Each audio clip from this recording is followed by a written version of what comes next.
Hey guys, welcome back to Pastries Unknown. It's been a while since I did a voiceover, but excited to be back at it. In this video, I'm going to show you how I flooded these really cute sugar cookies that I made for Dia de los Muertos, which was last week.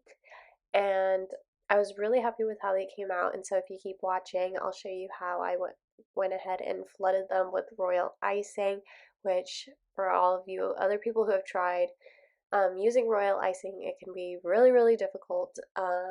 So I will also go ahead and share the recipe that I ended up using. It wasn't my recipe, but I'll share the baker who has a recipe that ended up working really well for me.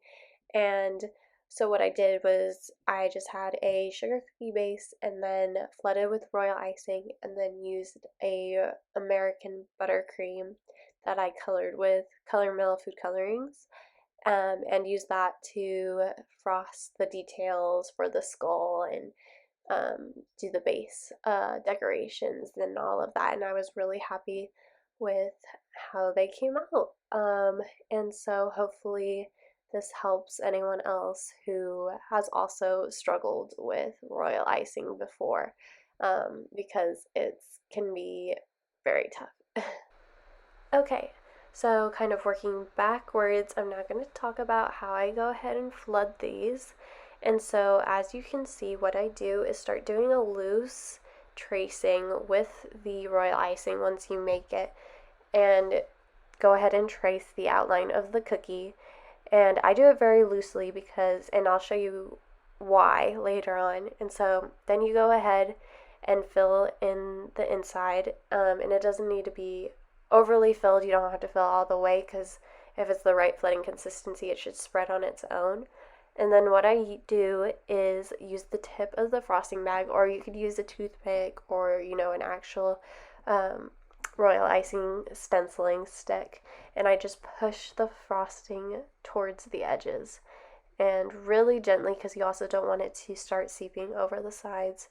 So you just go around and smooth it out towards the edges like I'm doing, and you do that for the entire cookie.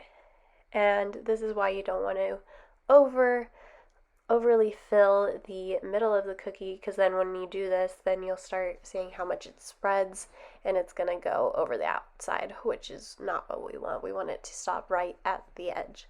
And of course, this is only one way to do flooding for sugar cookies with royal icing, but so far this has been the only way that has really worked for me, and so I would suggest trying it out. And of course, it does depend on how thin or thick your flooding consistency is, but I'd call this probably a 12-second flooding consistency.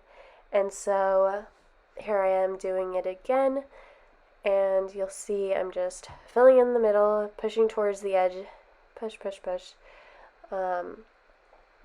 And it looks simple, but I know it's harder than it looks, is all I can say.